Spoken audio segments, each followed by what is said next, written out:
অবসান হলো দীর্ঘ প্রতীক্ষার, শুরু হলো নতুন বাংলাদেশের নতুন পথ চলা। বৃহস্পতিবার 12 ফেব্রুয়ারি সকাল 7:30 থেকে দেশজুড়ে একযোগে শুরু হয়েছে ত্রয়োদশ জাতীয় সংসদ নির্বাচন ও গণভোটের ঐতিহাসিক ভোটগ্রহণ।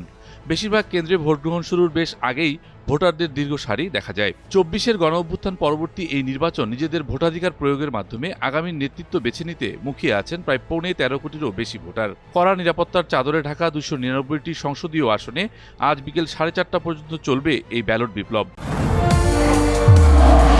নির্মাণে নাম্বার 1 শাহ সিমেন্ট।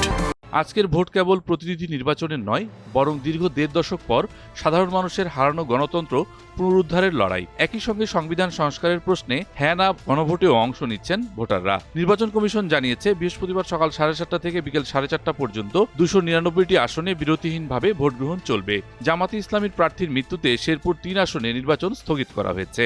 এবারের নির্বাচনে মোট ভোটার সংখ্যা 12,77,11,899 জন। এর মধ্যে পুরুষ ভোটার 6,48 লাখের বেশি এবং নারী ভোটার 6,28 লাখের বেশি। এছাড়াও তৃতীয় লিঙ্গের ভোটার রয়েছেন 1,220 জন। ইসির তথ্য অনুযায়ী 9 লাখের বেশি নিরাপত্তা সদস্য এবং 8 লাখ নির্বাচনী কর্মকর্তা এবারের বিশাল এই কর্মযজ্ঞ পরিচালনা করবেন। এছাড়া 35,000 দেশীয় ও 350 আন্তর্জাতিক পর্যবেক্ষক নির্বাচন পর্যবেক্ষণ করবেন। এবারের নির্বাচনে 51টি রাজনৈতিক দল অংশ নিচ্ছে, যেখানে মোট প্রার্থীর সংখ্যা 2031 জন। এর মধ্যে 275 জন স্বতন্ত্র প্রার্থী। সবচেয়ে বেশি 291 জন প্রার্থী দিয়েছে বিএনপি, আর 227 আসনে লড়ছে জামাতে ইসলামী।